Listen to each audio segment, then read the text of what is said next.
తిరుమల అనే ఒక చిన్న గ్రామంలో ఒక పెద్ద కొండ ఉండేది. ఆ కొండ మీదకి అందరూ వెళ్తూ అక్కడ ఉన్న ప్రకృతిని ఆస్వాదిస్తూ ఉంటారు. అయితే ఒకరోజు ముగ్గురు స్నేహితులు ఆ కొండ దగ్గరికి వెళ్తారు.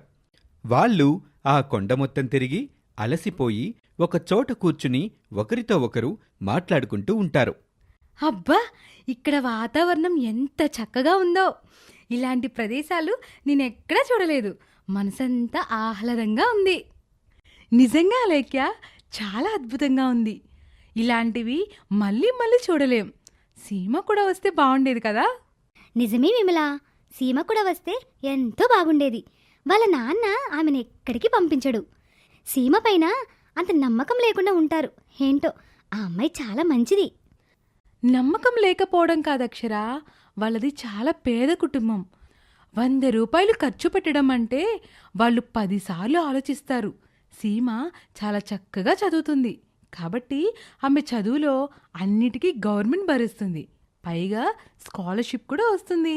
అందుకే తన చదువు ఇంకా కంటిన్యూ అవుతుంది. అలా వాళ్ళ ముగ్గురు తన స్నేహితురాలు అయిన సీమ గురించి మాట్లాడుకుంటూ ఉంటారు. ఇంతలో అక్కడ జోరుగా వర్షం మొదలవుతుంది.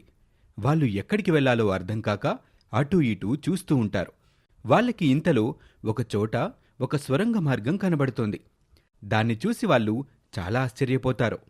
ఏయ్, అటు చూడండి, ఏదో స్వరంగ మార్గంలా ఉంది. అక్కడికి వెళ్దామా? అమ్మో, అదేంటో తెలియకుండా మనం వెళ్తే ఏదైనా ప్రమాదం జరిగితే? ఏమొద్దు, మనం ఇక్కడే ఉందాం. అలాంటిదేం జరగదు విమలా, మనం వెళ్దాం అంటూ హడావిడిగా ఆ ముగ్గురు ఆ సొరంగ మార్గంలోకి వెళ్తారు. అక్కడ రకరకాల చెట్ల పూలు అద్భుతంగా ఉంటాయి. ఇంతలో ఒక పెద్ద చెట్టు చాలా అందంగా కనబడుతోంది.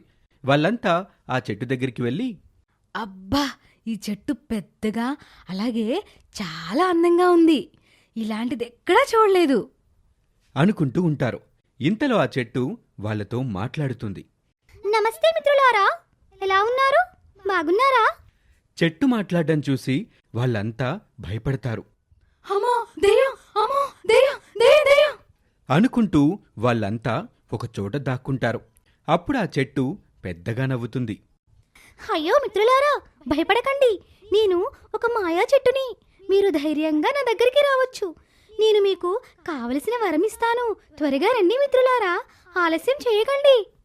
చెట్టు అలా అనగానే అందుకు వాళ్ళు ఒకరి ముఖం ఒకరు చూసుకుంటూ నిదానంగా ఆ చెట్టు దగ్గరికి వెళ్తారు. ఓ మాయా చెట్టు, నిజంగా నువ్వు మాయా చెట్టువేనా? మా కోరికలు ఏవైనా తీరుస్తావా? అని విమల ఆ చెట్టును అడుగుతోంది. అందుకు ఆ చెట్టు ఇలా సమాధానమిస్తుంది. మీకు ఏం కావాలో చెప్పండి. అందుకు వాళ్ళందరూ ఒకరితో ఒకరు మాట్లాడుకొని ఆ మాయ చెట్టుతో సమాధానం చెప్తారు. మాకు సీమ అని ఒక స్నేహితురాలుంది. ఆ అమ్మాయి వాళ్ళది చాలా పేద కుటుంబం. మేమందరం ఎక్కడికైనా వెళ్ళాలని చెప్పినా వాళ్ళ నాన్న ఎక్కడికి పంపించడు. వాళ్ళ నాన్నకి నేను ఎన్నోసార్లు చెప్పాను, మీరు ₹1 కూడా ఇవ్వద్దు, మేమే తీసుకెళ్తామని. అయినా కూడా పంపించేవాడు కాదు. దయచేసి సీమాని వీలైతే వాళ్ళ అమ్మా నాన్నని కూడా ఇక్కడికి తీసుకొని రావా? ఓ, అంతే కదా, ఇప్పుడే తీసుకొస్తాను అని ఆ చెట్టు చెప్పి సీమాని తన కుటుంబాన్ని అక్కడికి వెంటనే తీసుకొచ్చేస్తోంది. వాళ్ళందరూ చాలా ఆశ్చర్యపోతారు. అటూ ఇటూ చూస్తారు. అప్పుడు ఆ మాయ చెట్టు జరిగిన విషయం మొత్తాన్ని సీమ కుటుంబానికి చెబుతోంది. సీమ చాలా సంతోషంగా తన స్నేహితురాళ్ల దగ్గరికి వెళ్లి వాళ్ళని హత్తుకుంటుంది. అబ్బా, ఈ ప్రదేశం చాలా చక్కగా ఉంది. మీకు చాలా కృతజ్ఞతలు మిత్రులారా. ఇలాంటి ప్రదేశం నేనెక్కడా చూడలేదు. మీకు ఈ ప్రదేశమే కాదు, ఆకాశంలో విహరించే అవకాశం కూడా మీకు కలిగిస్తాను. నిజంగానా? అయితే ఆలస్యం ఎందుకు, త్వరగా పని చెయ్యి అని వాళ్ళంటారు. వెంటనే ఆ మాయ చెట్టుకి పెద్ద పెద్ద తలుపులు వస్తాయి. ఆ తలుపులు ఒక్కసారిగా తెరుచుకుంటాయి. అక్కడ ఉన్న వాళ్ళంతా లోపలికి వెళ్తారు. వాళ్ళందరూ గాలిలో ఎగురుతున్నట్టుగా, ఆకాశం మబ్బులు చాలా సంతోషంగా ఉంటుంది. అందరూ కేకలు వేస్తూ ఉంటారు. అయ్య బాబోయ్, ఎంత బాగుంది ప్రదేశం అంటూ వాళ్ళంతా అక్కడ కేరింతలు కొడుతూ ఆనందపడుతూ ఉంటారు. ఇంతలో సీమ ఆ మాయ చెట్టుతో ఇలా అడుగుతుంది. హో మాయా చెట్టు, ఆకాశంలో చందమామని చుక్కలన్నీ చూపించవా? వస్తాయి వస్తాయి, అన్నీ వస్తాయి. చూడండి. అని ఆ చెట్టంటుంది. ఇంతలో చందమామ అందంగా, అద్భుతంగా, చాలా పెద్దదిగా కనిపిస్తోంది. దాన్ని చూసి వాళ్ళు మరింత సంతోషపడుతూ ఉంటారు. అప్పుడే మిణుకు మిణుకు అనే పెద్ద పెద్ద నక్షత్రాలు కూడా వాళ్ళకి కనిపిస్తాయి. అంత పెద్ద నక్షత్రాలను చూసి వాళ్ళు ఇంకా సంతోషపడుతూ ఉంటారు. అలా వాళ్ళందరూ అక్కడ చాలా సంతోషంగా ఆ ప్రదేశమంతా తిరిగి ఆ తర్వాత అందరూ తిరిగి బయటికి వచ్చేస్తారు. అప్పుడు ఆ మాయా చెట్టు ద్వారాలు మూసుకుపోతాయి. అప్పుడు మాయా చెట్టు వాళ్ళందరితో ఇలా అడుగుతుంది. ఎలా ఉంది మిత్రులారా? మీరంతా సంతోషంగా ఉన్నారు కదా? మేమంతా చాలా సంతోషంగా ఉన్నాం. మేమిప్పుడు చూడనిది, చూడలేనిది కూడా చూపించారు. ముఖ్యంగా అది మా సీమతో. మాయ చెట్టు, నీకు నిజంగా చాలా కృతజ్ఞతలు. నేను నా స్నేహితులతో కలిసి ఇలా సంతోషంగా గడుపుతా అని అస్సలు అనుకోలేదు. అందుకు నేను చాలా సంతోషపడుతున్నాను. ఇంకా నా తల్లిదండ్రులు కూడా చాలా సంతోషపడుతున్నారు.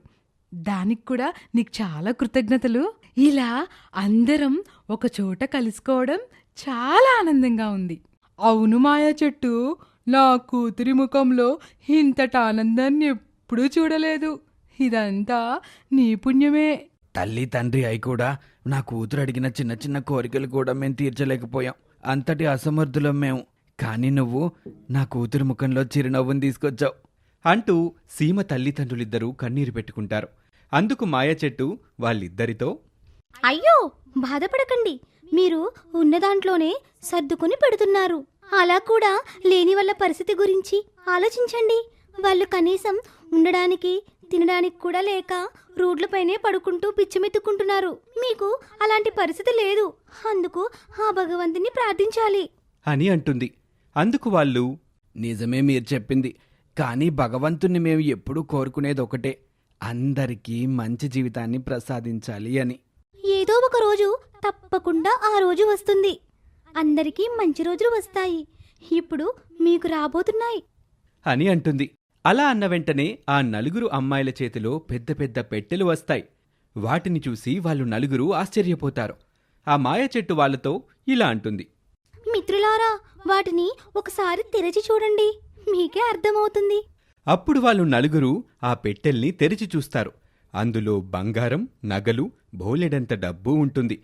వాటిని చూసి ఆ నలుగురు చాలా సంతోషపడతారు. ఇక సీమ తల్లిదండ్రులు ఆ చెట్టుకి చాలా కృతజ్ఞతలు చెప్పుకుంటారు. ఓ మాయా చెట్టు, నీ పుణ్యమా అంటూ మా జీవితం పూర్తిగా మారిపోబోతోంది. నీకు జన్మజన్మలా రుణపడి ఉంటాము అని అంటారు. అక్కడ ఉన్న వాళ్ళందరూ కూడా చేతులెత్తి నమస్కరించి ఆ మాయా చెట్టుకి కృతజ్ఞతలు చెప్పుకుంటారు. మాకు చాలా ఆనందంగా ఉంది. ఇంక జీవితంలో మేము వెనక్కి తిరిగి చూడాల్సిన అవసరమే లేదు అంటూ చాలా కృతజ్ఞతలు చెప్పుకుంటారు.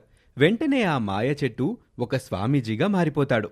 దాన్ని చూసిన వాళ్ళంతా ఇంకా ఆశ్చర్యపోతారు. అప్పుడు ఆ మహర్షి వాళ్లతో ఇలా అంటాడు.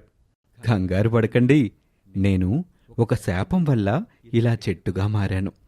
నాకు శాప విమోచనం కలగాలంటే ఎవరైనా సరే నాకు కృతజ్ఞతలు చెప్పుకోవాలి, నన్ను పొగడాలి. అదే మీరు చేశారు. నాకిప్పుడు శాప విమోచనం కలిగింది. నాకు చాలా సంతోషంగా ఉంది. కానీ స్వామి, ఇక్కడికి ఎవరూ రాలేదా? ఈ సొరంగ మార్గం కేవలం వర్షం పడిన కొన్ని నిమిషాలు మాత్రమే కనపడుతుంది. ఆ తర్వాత ఎవ్వరికీ కనపడదు. ఒకవేళ ఎవరైనా వచ్చినా నా మాటలు విని భయపడి తిరిగి వెళ్ళిపోయేవాళ్ళు. కాని వీళ్ళు ముగ్గురూ వెళ్ళిపోకుండా చాటుగా దాక్కున్నారు. అదే నా శాప విమోచనానికి కారణమయ్యింది. కానీ ఇక్కడికి వచ్చినట్లయితే వాళ్ళెన్నో అద్భుతాలు చూసేవాళ్ళు, ఎన్నో బహుమతులు కూడా సంపాదించుకునేవాళ్ళు. మీరు కూడా శాపం నుంచి త్వరగా విముక్తి పొందేవారు. వాళ్ళంతా దురదృష్టవంతులు అనుకుంటా. భగవంతుడు ఎప్పుడు ఎవరికి ఏది రాసిపెట్టి ఉంటే అదే జరుగుతుంది. ఇప్పుడు మీ కుటుంబంలో సంతోషం నింపాలి అనుకున్నాడు.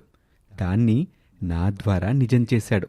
స్వామీజీ అలా అనగానే అందుకు వాళ్ళు చాలా సంతోషపడతారు. నిజమే స్వామి అని చెప్పి మరోసారి వాళ్ళంతా కృతజ్ఞతలు చెప్పుకుంటారు. ఇక స్వామీజీ కూడా తాను వెళ్ళి వస్తాను అని చెప్పి అక్కడ్నుంచి మాయమైపోతాడు. ఇక ఆ తరువాత వాళ్ళు కూడా అక్కడ్నుంచి వాళ్ళ ఇంటికి వెళ్ళిపోతారు. ఇప్పుడు సీమ వాళ్ళ కుటుంబం అంతా మారిపోతుంది. వాళ్ళు ఆస్తిపరులవుతారు. అలాగే తన స్నేహితులు కూడా చాలా డబ్బున్నవాళ్లుగా మారిపోతారు. స్వామీజీ ద్వారా వచ్చిన డబ్బుతో వాళ్ళు పేదవాళ్లందరికీ వాళ్ళ వంతుగా సహాయం చేస్తూ వాళ్ళ జీవితాన్ని సంతోషంగా గడుపుతూ ఉంటారు.